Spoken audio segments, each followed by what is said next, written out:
보겠습니다. 68문. 그리스도께서 신약에서 제정하신 성례는 몇 가지입니까? 거룩한 세례와 성찬 두 가지입니다. 우리가 지금 속해 있는 그 신학이 우리 이제 장로교 신학에 우리가 속해 있어요. 장로교의 그 신학을 교리로 가장 잘 설명하고 우리에게 가르쳐 준 것은 참 여러 가지가 있는데 그 중에서 가장 대표적인 그 교리는요, 화란에서 만들어진 그 웨스트민스터 신앙 고백과 우리가 지금 배우고 있는 독일에서 만들어진 하이델베르크입니다. 이것 말고도 벨직이라든지 도르트라든지 너무 좋은 우리 교리들이 있지만 우리가 믿는 바가 무엇이고 또 우리가 성경을 어떻게 보아야 하는지, 성경에 대한 관점과 기준, 해석, 이것을 같은 신앙 안에 공동체로 있는 교회가 이것을 하나로 볼 수 있는, 그것을 가르쳐 주는 겁니다. 그래서 목사 한 사람이 어디서 이상한 신학을 배우고 또 목사 한 사람이 무슨 체험을 하고 와서 성경을 막 이렇게 가르치는 것이 장로교 신학이 아니에요. 또 함께 했던 몇 사람들이 자기들이 좋아하는 어떤 그 신학적 내용을 가지고 와서 그것을 주장하는 것 또한 그것도 아니죠. 왜냐하면 우리가 성경에 대한 그 해석과 성경을 보는 기준이 교회 공동체는 분명히 같아야 되는데 그것을 무엇으로 그것을 성경을 대체 같은 기준으로 볼 수 있겠냔 말이에요. 그래서 이것에 대해서 우리가 가장 장로교에 속한 개혁파 교회인 우리는 웨스트민스터 신앙 고백과 하이델베르크 교리문답을 우리 성경 해석의 기준으로 받는 거예요. 그래서 이 기준에 따라서 성경을 이해하고 해석하는 것이 가장 신앙 고백 공동체 안에, 우리가 사도신경을 고백하잖아요. 이제 하이델베르크의 이제 뒷부분에 가면 사도신경이 담겨져 있어요. 그러니까 그런 사도신경의 내용들이라든지 주기도문이라든지 십계명이라든지 이런 것에 대해서 하이델베르크가 그 뜻이 무엇인지, 우리가 이걸 고백할 때는 무슨 마음으로 어떤 그 이해와 해석을 가지고 고백을 해야 되는지, 교회가 예배에 같이 고백하는 거니까 이런 것들을 일치시키는 거예요. 우리가 이것을 열심히 배워야 하는 이유가 그렇습니다. 그래서 여러분들이 수요일 날 이렇게 와서 하이델베르크를 이렇게 계속 오늘 보니까 벌써 110일째더라고요. 그러니까 이렇게 열심히 배워야 하는 이유가 있습니다. 분명하게 있고, 여러분들이 이것을 분명하게 여기서 배워서 하나가 돼야 주일날 말씀이 여러분들 안에 여러분들의 생각과 여러분들이 듣고 깨달았던 여러분의 기준으로 성경을 보기보다는 가장 건전하고 건강하게, 그리고 올바른 관점으로 성경을 들여다볼 수가 있는 거예요. 오늘 68문을 한번 그런 의미에서 한번 보세요. 여기 보시면 질문이 이렇습니다. 그리스도께서 신약에서 제정하신 성례는 몇 가지입니까? 그러니까 예수 그리스도께서 오셔서 우리 성경인 신약에서 예수님이 제정하신 성례를 말하는 거예요. 그러니까 지금 이 두 가지를 말하는데 세례와 성찬이라고 말하는 것은 어떤 그 교회나 어떤 몇몇의 사람들이 이것을 이렇게 성례다 한 게 아니라 신약에서 예수님이 제정하셨다는 거 분명히 알아야 돼요. 그래서 우리가 뭐 이렇게 세례를 꼭 받아야 되나? 우리가 꼭 성찬을 해야 되나? 성찬에 무슨 뭐가 있나? 뭐 이렇게 자꾸만 이것에 대해서 우리 나름대로 이해하고 해석해서는 안 된다는 거예요. 분명하게 예수님께서 이것을 제정하셨고 또 제정하시면서 의미를 부여하셨고 이 의미가 무엇인지도 밝혀주셨어요. 이런 걸 이제 우리가 차차 지금 풀어나갈 텐데 먼저 중요한 것은 예수님께서 그 두 가지 세례와 성찬을 제정하셨다는 겁니다. 자, 하이델베르그 교리에서 이렇게 이것을 다루는 이유가 있어요. 왜 다루냐면 로만 카톨릭이 지금 이제 천주교죠. 로만 카톨릭이 이 성례에 대하여 이 두 가지 말고도 5가지를 첨부하여서 그들이 성례라 주장하기 때문에 그런 거예요. 이게 이 교리가 그냥 지금 주장하는 게 아니라 분명하게 예수 그리스도께서 제정하신 것은 딱 2가지다. 무엇과 뭐? 네, 세례와 성찬 2가지다.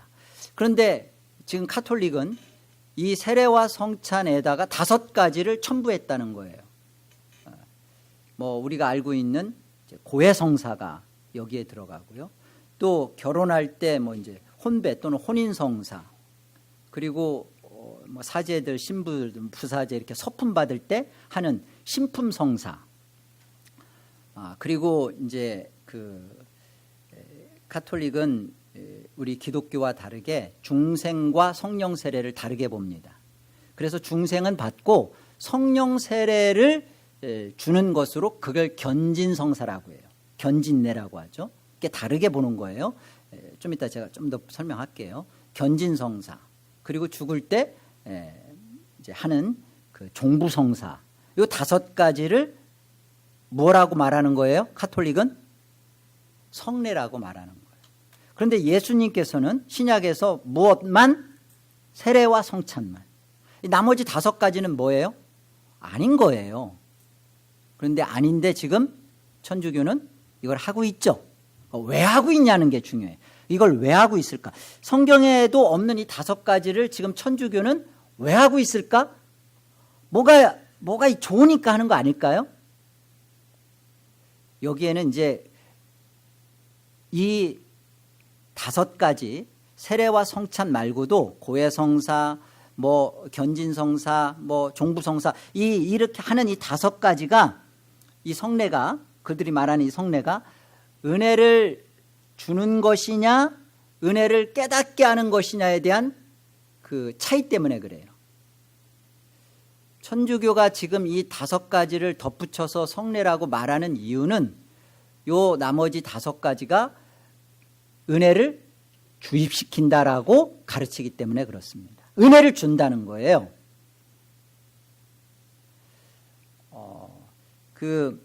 이렇게 이런 성례를 통해서, 특별히 견진성사 같은 거, 이런 성례를 통해서, 고해성사 이런 것들을 통해서 신부에 의해서, 성례를 통해 신부에 의해서 신자에게 은혜가 주입된다는 거죠.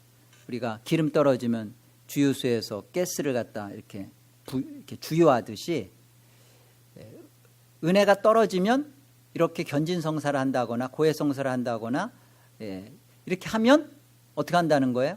마찬가지로 성찬도 세례도 하면 은혜가 주입된다라고 가르치기 때문에 그렇습니다. 그렇게 보는 거예요. 그러니까 그 성경을 보는 기준이 우리와 다른 거죠. 이들은 성례에 대한 믿음, 우리 기독교는 성례에 대한 믿음을 갖습니다. 근데 카톨릭은, 천주교는 성례의 효력에 대한 믿음을 붙잡고 있어요. 우리는 성례를 통해서 하나님이 은혜를 깨닫게 하시고, 이거를 통하여서 우리는 하나님이 이루시는 그 성례에 대한 믿음이 우리는 여기에 붙들려 있는데, 천주교는 어떻게 해요? 그런 것들에 대한 효력을 받는, 그 효력에 대한 믿음을 붙잡기 때문에 어떻게 해요? 자꾸만 그 효력이 발생할 수 있도록 더 지극정성 그리고 더 열심히 참여하고 그 어떤 일들을 거기다가 자꾸만 자기의 수고와 희생과 어떤 것들을 자꾸만 거기다가 더하는 거예요. 공로를 더하는 거예요. 그래서 그 뭘 받으려고? 효력을 받으려고. 요 차이예요. 그래서 천주교는 이 7가지의 성례가 반드시 구원의 조건입니다. 세례, 곧 영세 받지 않으면 구원 못 받는 거예요. 그렇죠? 그 지은 죄를 고해성사라는 것을 통하여서 하지 않으면 죄사함이 없는 거예요. 그러니까 이게 이렇게 성경에 대한 이해와 관점이 이렇게 달라지는 거예요. 교리가 중요하죠. 성경이 과연 무엇라고 말하는지에 대하여 우리는 어느 한 곳에 휩쓸려 들어가 있으면 사람의 말에 또 어떤 공동체의 가르침에 휩쓸려 버리기 쉬워요. 그런데 성경이 과연 그 말을 하는 것이냐 그렇지 않은 것이냐라는 것을 우리가 어떻게 알 수 있겠어요? 여러분 장로교에 들어와 있어요. 그러면 장로교의 신학인 하나님의 주권신학과 그리고 하나님의 절대적인 하나님의 무조건적인 그 선택과 불가항력적인 은혜와 하나님의 인도하심과 이런 모든 것에 대한 신학적 기반 아래서 성경을 바르게 이해하고 해석할 수 있도록 웨스트민스터와 하이델베르크가 가르쳐 준다는 거예요. 배우셔야 돼요. 여러분이 배우지 않으면 다른 신학을 하기 시작합니다. 전혀 다른. 들어와는 있지만 전혀 다른 말을 하기 시작하는 거예요. 그래서 교회가 같은 그 신앙 고백의 일치에서 같은 성경에 대한 이해와 해석을 가지고 같이 나가야 되는데 그것은 목사 한 사람의 생각이 되어서는 안 돼요. 목사도 이 기준이 하이델베르그나 웨스트민스터나 우리의 앞선 믿음의 선진들의 신앙 고백의 기반에 있어야 되는 거죠. 그러니까 여러분들이 같이 그것에 근거해서 교회가 왜 이리 안 가릅니까? 왜 교회는 이렇게 이 부분에 대해서 다릅니까? 여러분들 어디에 대해서 묻고 따져야 돼요? 성경이 근거인데 그 성경에 대한 장로교 신학 안에서의 해석을 웨민이나 하이델베르그에서 찾는 게 옳단 말이에요. 아셨어요? 왜 다양한 그 교파라든지 다양한 신학교에서 다 나름대로 자기들의 해석을 하기 때문에 그렇습니다. 우리는 기본적으로 이 성례에 대한 문제에 있어서 왜 이렇게 천주교하고 우리가 이렇게 달라질 수밖에 없는가?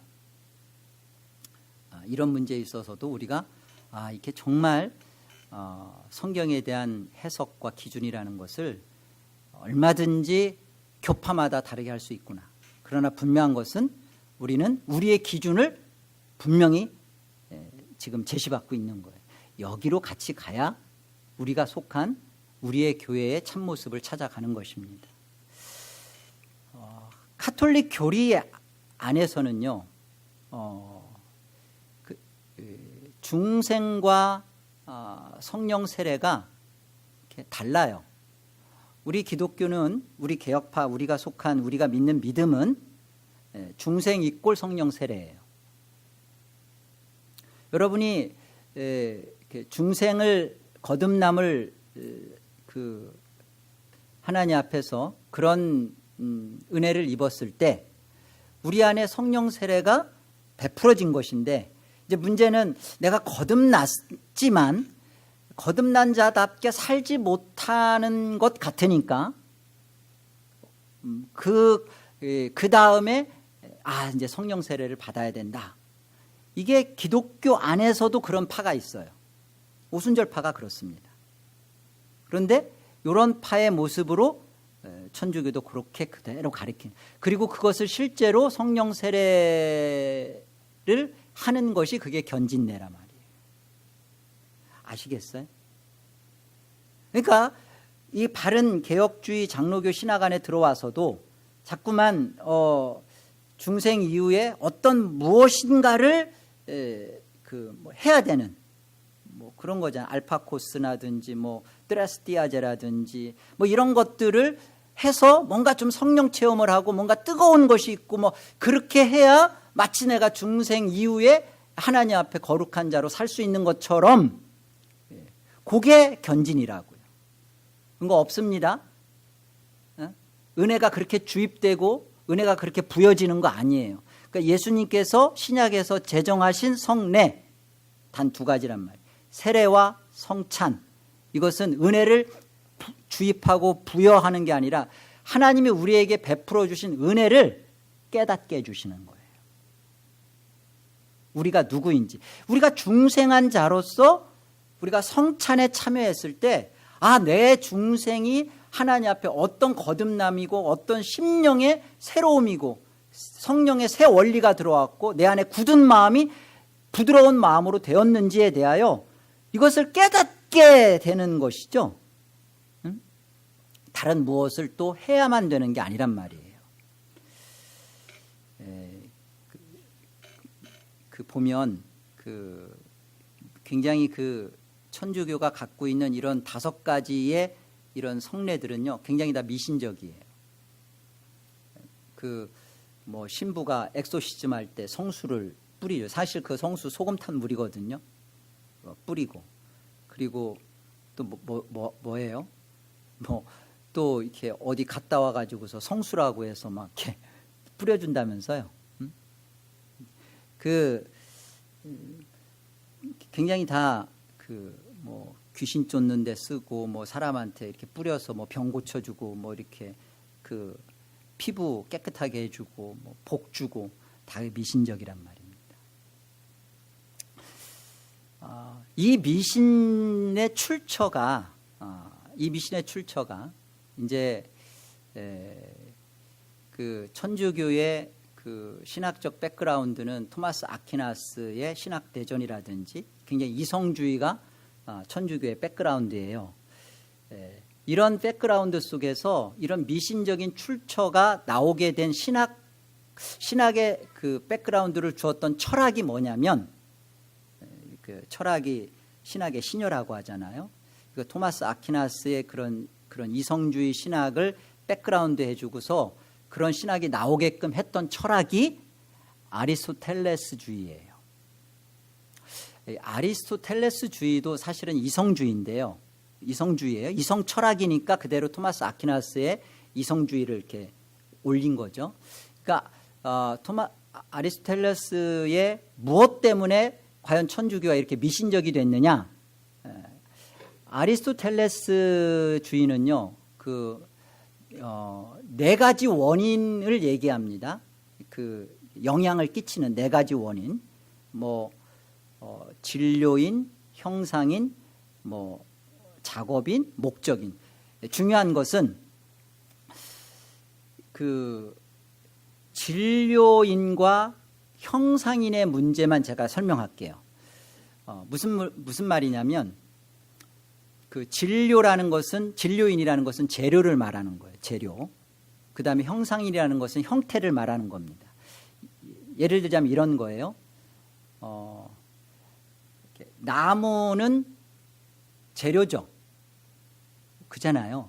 그리고 그 나무를 의자로, 의자는 그러면 그것은 형상이 되는 거예요.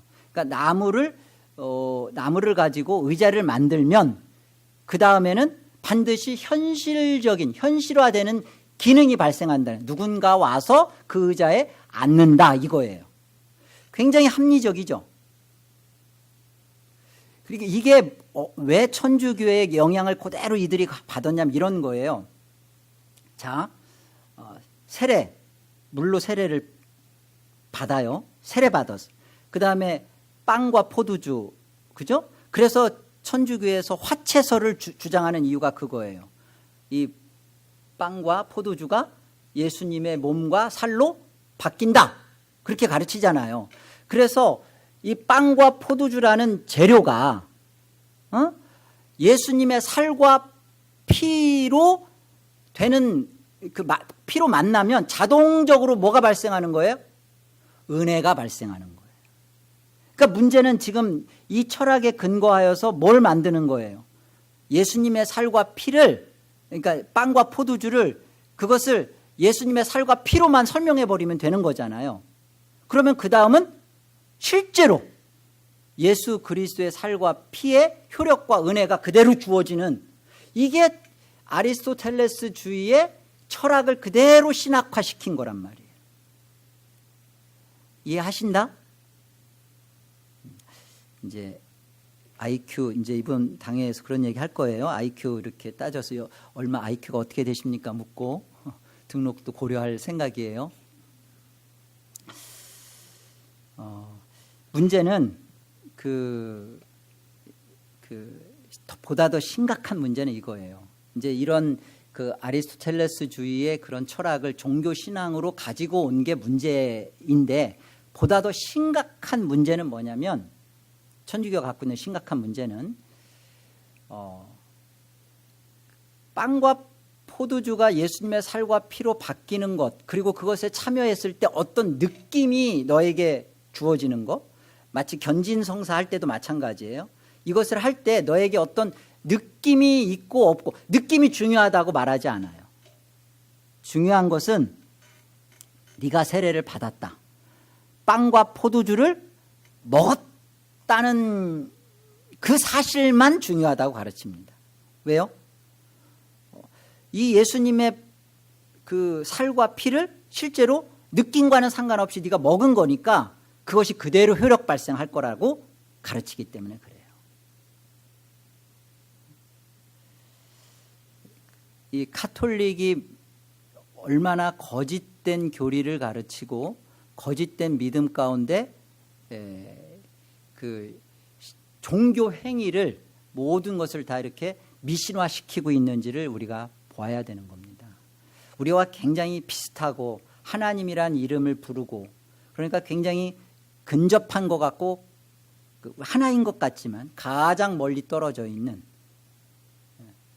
그래서 왜 예수 그리스도께서 세례와 성례만을 말씀하셨는지, 그리고 우리는 이 기독교 안에서는 이 세례와 성찬, 이 세례와 성찬을 미신적으로 생각하면 안 돼요. 이걸 미신적으로 생각하면 천주교가 가르치는 5가지를 첨부해서 똑같은 잘못된 그런 성례가 되고 마는 거죠. 성례에 대한 믿음을 우리가 가져야지, 성례의 효력에 대한 믿음을 생각하는 순간 그런 것에 우리가 자꾸만 요구받고죠. 그리고 그런 것을 자꾸만 이렇게 하려고 하는. 오늘날 기독교 안에도요, 기독교 안에도 이런 아리스토텔레스주의가 그대로 들어와서 기독교 안에도 그대로 있어요. 여러분들이 알든 모르든 가만히 생각해 보세요. 자, 찬양은 재료예요. 따져보면, 그렇죠? 예배는 형상이죠. 여러분 생각해 보세요. 찬양이 막 이렇게 뜨겁고 찬양이 살면, 예전에 어떤 분이 그랬어요. 교회 찬양이 막 이렇게 쫙 올라가면 예배는 어때요? 예배가 있으니까. 찬양이 사는 예배가 되면 그 다음 뭐가 발생해야 돼요? 은혜가 충만함이 발생해야 되죠. 교회마다, 우리 교회는, 교회하면 또 그것도 형상이 될 수 있어요. 형상인데, 우리 교회는 뭐 선교를 열심히 하는 교회다. 선교는 그럼 재료가 되는 거죠. 재료인 그 선교와, 그리고 뭐 봉사를 한다거나, 그것이 다시 이런 교회와 만나면 그 교회는 부흥을 해야죠. 이런 원리가 이 아리스토텔레스주의란 말이에요. 특별히 이제 저와 여러분이 속한 이 개혁주의 신앙이 개혁교회 안에서의 정말 이 우리가 심각하게 생각해야 할 문제는, 잘 보세요. 우리는 모두 다 하나님의 말씀이 바르기만 하면, 그죠? 그건 재료예요. 바른 말씀, 재료예요. 그렇죠? 진료라고 하죠. 진료인인 바른 말씀이 재료예요. 그런데 여기에 예배가 형상이죠. 바른 말씀이 있는 예배. 그럼 뭐가 나와야 돼요? 삶이 변화로, 거룩으로 나와야죠. 그런데 정말 나와요? 정말 그러냐고요. 우리가 생각해 보세요. 1차적으로 바른 말씀 그리고 예배. 그런데 왜 삶이 안 바뀌냐고요. 제가 늘 그러잖아요. 근데 그것이 맞는 말이냐고요. 말씀만 바르면, 그리고 예배가 그런 바른 말씀 속에서 경건하게 하나님 앞에 진실하게만 드려지면, 그러면 거기에는 영적 부흥과 각성이 일어나고 회개가 일어나고, 그리고 거기에는 그 은혜가 충만하게 벌어지는 일이 있다. 그게 아리스토텔레스주의죠. 그런데 그렇게 왜 안 될까요? 원리로 따지면 그렇게 돼야 되는데 문제는 뭘까요? 여러분들 정말 바른 말씀 속에서 여러분이 하나님 말씀에 대해서 여러분의 내면의 죄를 지적하고, 또 우리 예배 속에 하나님 중심의 예배를 우리가 추구하고 가는데, 왜 내 속에서는 이런 삶의 변화와 삶의 달라짐이 왜 안 나타날까? 여러분 갖고 있는 고민 아니에요? 이 고민 없으세요? 있잖아요. 그러면 여러분 이제 어떻게 생각하기 쉬워요? 말씀 해봐야 필요 없어. 뭐 지식 있고 머릿속에 든 거 많으면 뭐해? 삶이 안 바뀌는데. 이렇게 논리가 이렇게 돼버리잖아요. 문제는 말씀이 잘못됐거나 바른 말씀이 문제는 아니에요. 예배가 하나님 중심의 예배로 하나님에게 집중되는 게 잘못된 게 아니에요. 그럼 도대체 뭐가 잘못이죠? 뭐가 잘못이에요?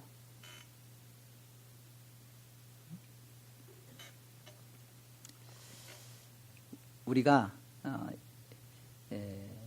성경적으로 했으니까 자동적으로 성령께서 역사할 거라는 생각, 이 말씀이 바르고 예배가 우리 안에 이렇게 신실하게 되니까 여기에는 반드시 부흥이 될 거라는 망령. 뭐가 빠졌죠? 빠진 게 뭐예요? 제가 이렇게 자꾸 묻는 것은 답이 너무 쉽기 때문에 그래요. 너무나 쉬운 답이기 때문에 여러분들이 이 쉬운 답에 대하여 진지하게 좀 생각 좀 하라고 자꾸만 반복하는 겁니다. 뭐죠? 여러분, 우리는 하나님이 사용하시는 성령 하나님께서 정말 일하시는 것은 정말 말씀입니다. 그런데 이 말씀이 예배 가운데 정말 하나님이 은혜를 우리에게 깨우쳐 주시고 우리에게 은혜의 수단으로 하나님께서 사용하실 수 있는 말씀이, 성령이 사용할 수 있는 말씀이 되려면 성령은 반드시 우리를 어떻게 한다? 말씀과 함께 기독케 하시는 거예요. 그래서 은혜의 수단이 말씀, 기도, 성례 이렇게 되는 거예요. 기도 없는 바른 말씀, 여러분 여기에 아무리 여러분이 예배 자리에 와 있어도 여러분의 심령이 성령의 그 탄식하는 신음, 성령의 신음이라고 그래요. 성령의 탄식하는 그 신음에 여러분의 간절함과 하나님께 사무침이 없으면 아무리 하나님의 말씀이 금 같은 말씀이 쏟아져 내려와도 여러분 속에는 뭐가 안 발생해요? 이 문제를 생각하시라는 거예요. 여러분 이렇게 1차적으로 하나님의 말씀이 바른 것은 반드시 필요합니다. 왜요? 그래야 성령께서 그 말씀을 사용하실 수 있으니까. 그런데 문제는 성령은 우리를 기도를 통해서 기도를 하는 것을 사용하여서 하나님의 말씀이 우리 안에 부어지도록 하시지, 인격적이시니까 우리 안에 하나님의 바른 말씀대로 구함도 없고 바람도 없고 그 말씀이 진실이라는 것에 대한 나의 동의도 없는데 무조건 내 속에 삐집고 들어오시지 않는단 말이에요. 여러분의 간구하는 심령, 상하고 애통하고 찢겨진 마음, 하나님 말씀 앞에, 이 한 말씀 앞에라도 내가 살겠다라는 그런 처절하고 살아있는 그런 게 있어야죠. 그렇지 않고 예배 와서 뭔가 좀 인사이트 있는, 분별력 있는, 이전 내가 듣지 못했는데 이런 뜻이었구나. 이게 바다가 우리의 물리만 보는 이 물질적인 거 봤는데 이게 이런 거였네. 천지창조가 이런 해석도 있긴. 여러분, 그런 거에 잡혀가지고 대체 뭐가 발생하겠어요? 왜 똑같이 하나님 말씀을 똑같이 듣고 한 장소에도 똑같이 하나님 앞에 예배하는데 누구는 왜 심령이 찢어져서 하나님 앞에 눈물이 쏟아지고 그렇게 살고자 하는 하나님 앞에 소원이 터져나오는가 하면 어떤 사람은 밍숭맹숭일까요? 문제의 원인이 어디 있는 거예요? 우리 신앙에 대하여 우리가 정말 다시 한번 정말 우리가 돌아보고 생각해야 될 것 같아요. 이제 개혁주의 신앙에 살 길은 딱 하나예요. 개혁주의는 너무나 말씀을 소중히 여기고 말씀 중심으로 가고 바른 말씀에 몸부림을 칩니다. 근데 중요한 건 뭐예요? 지식으로 멈춰요. 그냥 화석화되어 있단 말이에요. 어떻게 해야 돼요? 이 말씀이 나를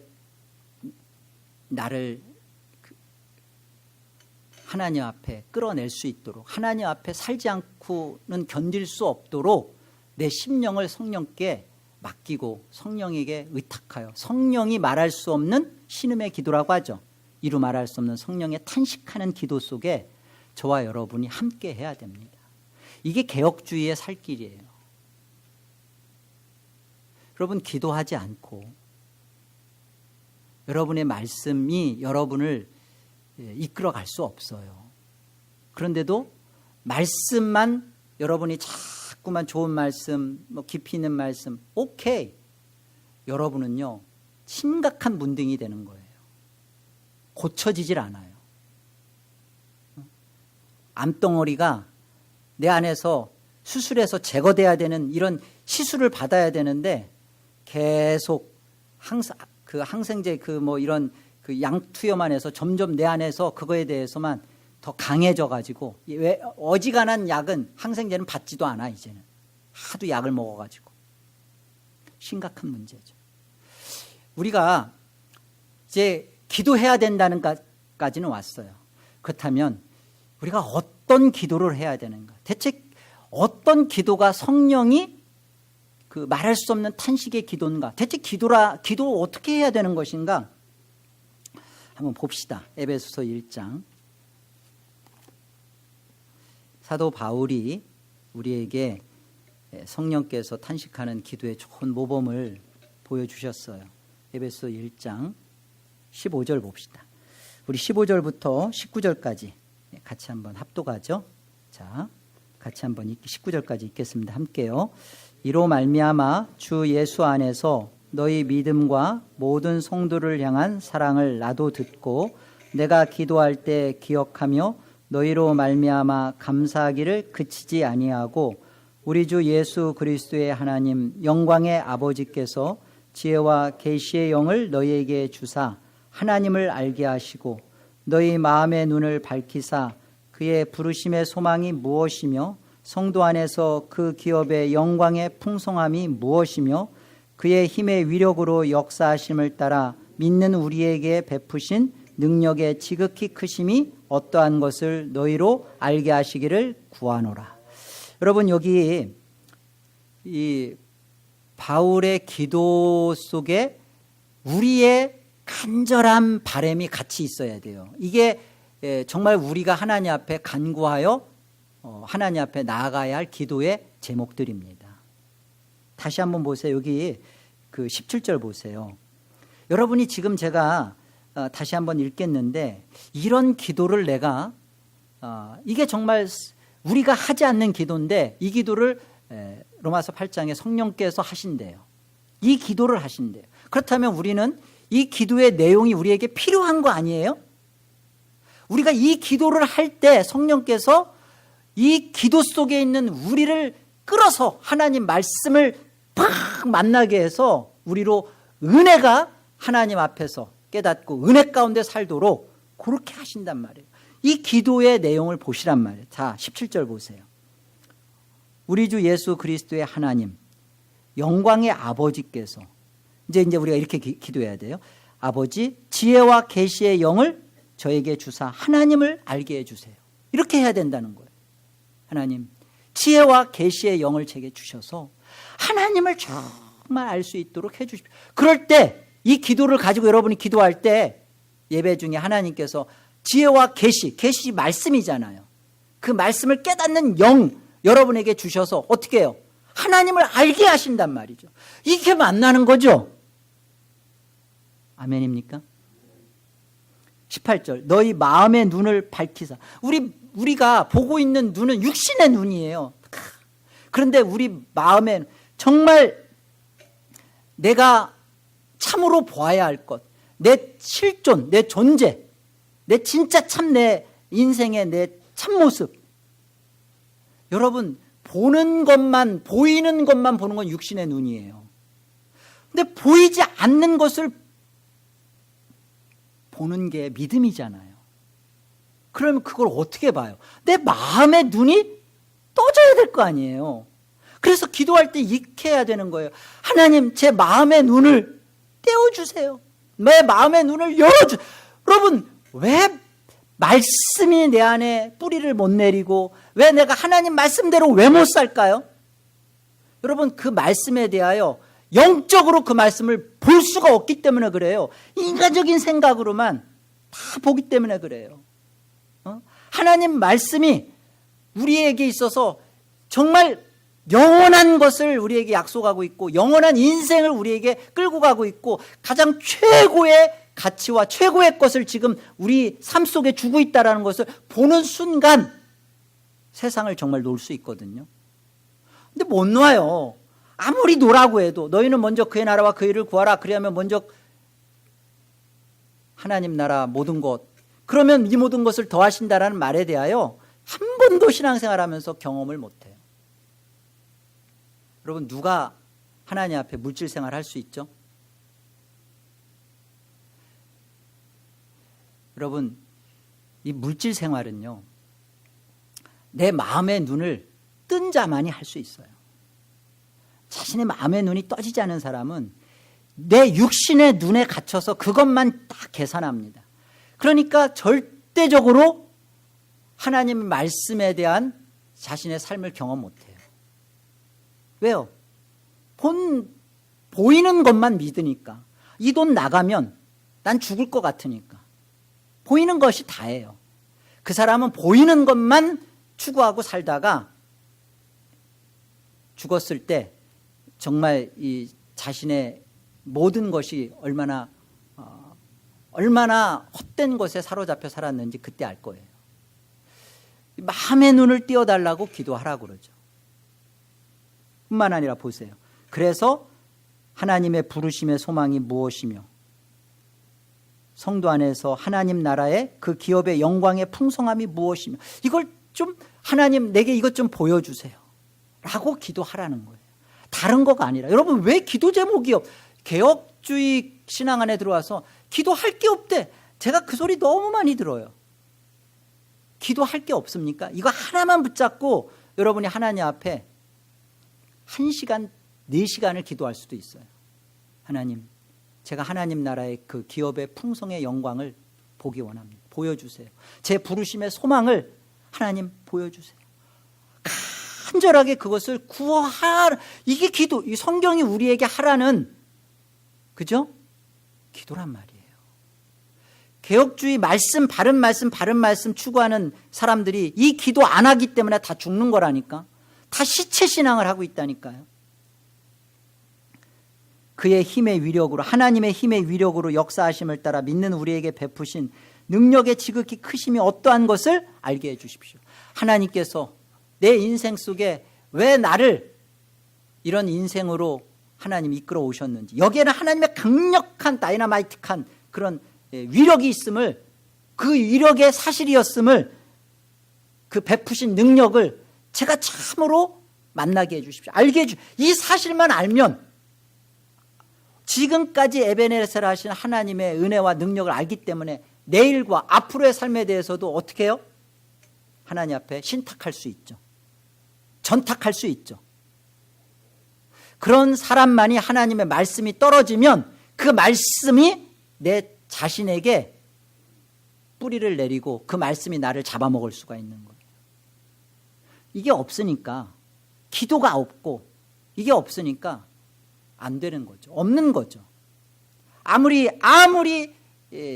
해도 그냥 육신의 눈으로만 자신이 보고 있는 것만 보고 있기 때문에 절대 양보하거나 타협하거나 오므라져 있는 이 문둥이와 같이 오므라져 있는 손을 절대 못 피죠. 왜요? 필 수가 없어요. 아무리 하나님 말씀이 좋아도 내 심령이 그것을 받기를 원치 않고 있으니까. 그 굳은 마음. 여러분, 중생은 다른 게 아니에요. 중생은 굳은 마음이 하나님에 의해서 부드럽게 돼 있는 거예요. 그 중생이 벌어지지 않을 수도 있겠구나라고 생각하고 하나님 앞에 기도해야 된다니까. 하나님 말씀 앞에 섰을 때 예배 전에 우리가 왜 기도하죠 지금? 여러분, 예배 전에 와가지고서 10분 기도하는데도 막 시간 막 어렵죠. 10분도 기도가 어렵죠. 여러분, 이 10분의 예배 기도 앞 시간에 여러분 정말 간절히 살려달라고 기도했으면 좋겠어요.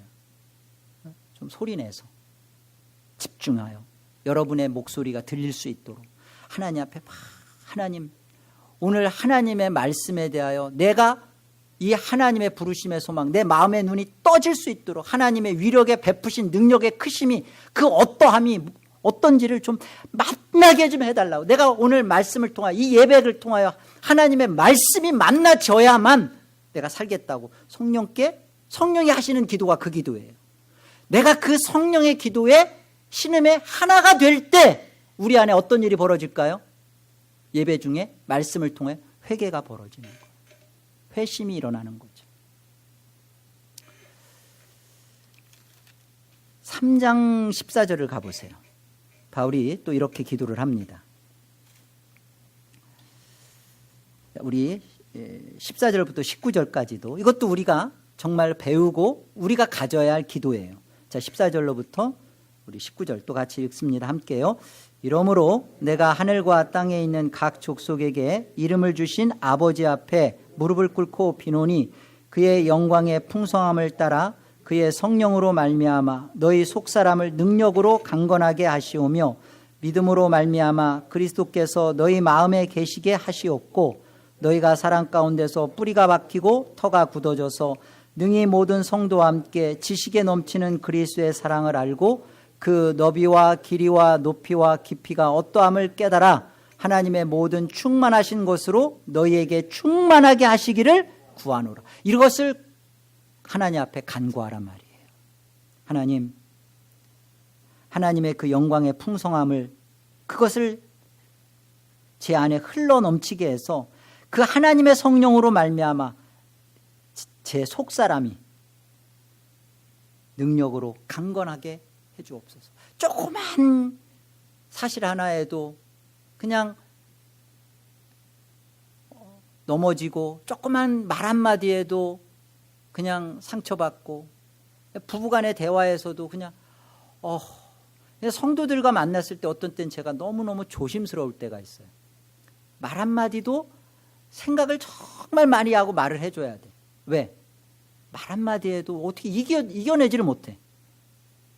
물론 서로가 조심해야 되지만 정말 그냥 너무나 그냥 뭐 하나만 하면 깨질 것 같은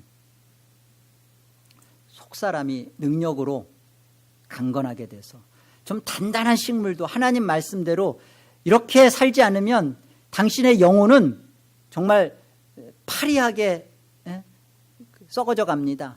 정말 하나님 말씀대로 살아야 합니다라는 그 단단한 식물도 먹을 수 있는 속사람이 능력으로 강건하게 돼요.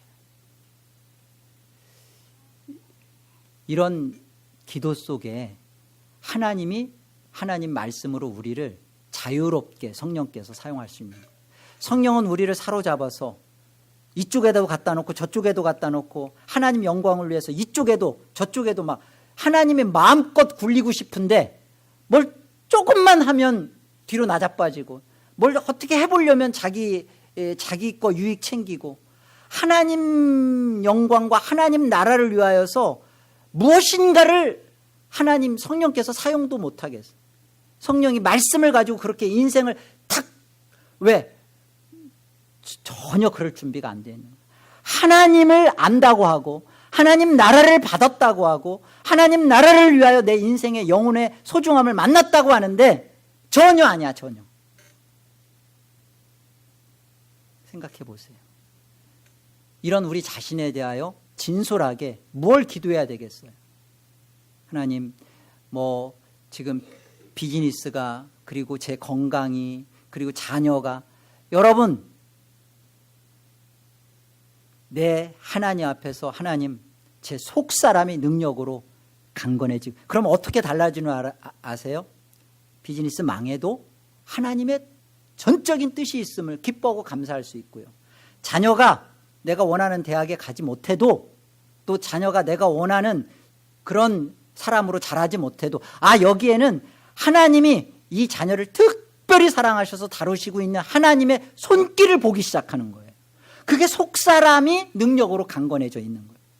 그런 사람으로서 내 자녀들에 대해서 하나님의 주권과 뜻을 믿고 꿋꿋하게 그 자녀를 위해서 기도하며 갈 수가 있지. 그냥 너무 그냥 아무것도 못.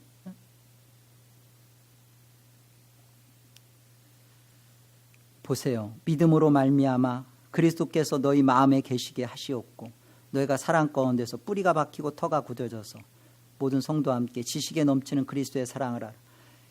제가 그리스도를 아는 이 사랑이, 하나님의 말씀에 대한 그 깨우침이 너비와 길이와 높이와 깊이가 점점 깊이 깨달아서 하나님의 모든 충만하신 것으로 제가 충만하기를 원합니다. 기도하는 거죠. 여러분, 여러분의 삶의 자리에서, 여러분의 가정에서, 여러분 또 오고 가는 차 안에서, 또 우리 금요일 날 오픈된 이 예배당에 오셔서 좀 이렇게 하나님 앞에, 이게 신앙이에요. 이거 하지 않으면 아리스토텔레스주의가 말하는 그런 바른 말씀만 있으면, 예배만 드리면, 교회만, 좋은 교회만 있으면 나는 자연적으로 천국 가고 나는 자연적으로 구원받고 이렇게 되는 거예요. 아닙니다. 바른 말씀이 있으면 뭐합니까? 여러분이 그 말씀대로 살려고 하는 여러분의 동의가 없는데, 하나님 말씀 앞에 여러분이 왜 이 말씀대로 살아야만 되는지를 이미 알았잖아요. 그게 성도잖아요. 이거 모르는 사람은 기도할 필요도 없어요.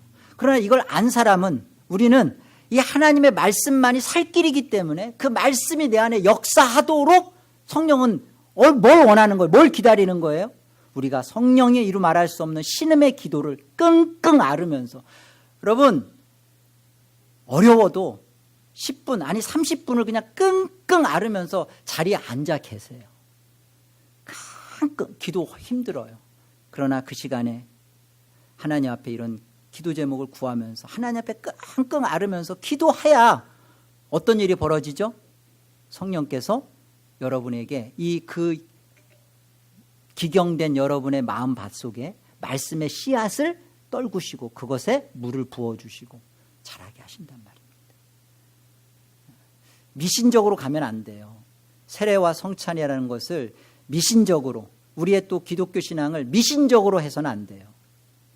여러분이 하나님 앞에 진실하게, 여러분이 하나님 앞에 성령이 기도하는 것처럼 우리도 실질적으로 하나님 앞에 기도하여서 그 하나님 앞에 여러분이 받은 말씀의 사람이 되고 그 말씀으로 인도받고 또 그 말씀으로 승리하는 여러분 되시기를 주의 이름으로 축원합니다. 기도하겠습니다. 하나님, 우리는 그동안 하나님 말씀만 바르기만 하면, 그리고 교회가 예배가 하나님 중심이기만 하면 우리는 틀림없이 영적으로 각성이 되고 부흥이 되고 회개가 이루어질 거라고, 삶이 바뀔 거라고 이런 미신적인 생각을 해왔습니다. 천주교와 다를 바가 없습니다.